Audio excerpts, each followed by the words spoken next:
হাফেজের জন্য আল্লাহ কি রাখছেন? ইন্না ফিল জান্নাতি লানাহরা। আপনাদের উত্তরে মনে হয় কোনো লেক আছে, ঠিক না? আছে না? কি বলেন? গুলশানে তো লেক আছে, জান্নাতে একটা লেক আছে, যার নাম রাইয়ান। আলাইহি মাদিনাতুম মিন মারজান। আল্লাহ মারজান পাথর দিয়ে একটা শহর বানায় রাখছেন।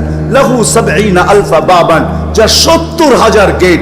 আলা কুল্লি বাবিন ৭০ আলফা মালাইকাতান, প্রত্যেক গেটে ৭০,০০০ ফেরেশতা।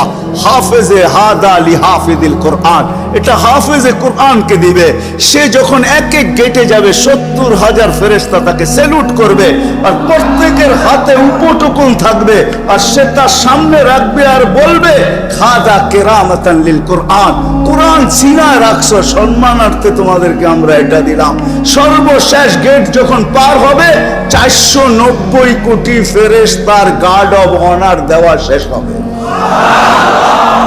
মা বাবা যখন তার পিছে ঢুকবে তো আল্লাহ মাতৃত্বের বদলা দিবে। ওই দিন মাতৃত্বের বদলা, পেটের বদলা দিবে, পেটের। ৪৯০ কোটি ফেরেশতা মাকে সালাম দিবে, আর প্রত্যেক ফেরেশতা মাকে উপটুকুন দিবে। আবার যখন বাবা যাবে তো পিতা হওয়ার মর্যাদা দিবে, ৪৯০ কোটি ফেরেশতা স্যালুট দিবে, আবার উপটুকুন হাতে দিবে, আর বলবে দুনিয়াওয়ালারা পিতৃত্বের মাতৃত্বের পুরস্কার দিতে যদি পারে, দুনিয়ার সরকার যদি দিতে পারে, ফাল্লাহু আহাক্কু বিহা, আল্লাহ সবচেয়ে বেশি হকদার যে আল্লাহ পুরস্কার দিবে। ওই দিন বুঝে আসবে। এই জন্য সৌভাগ্যবান ওই সমস্ত মা বাবা।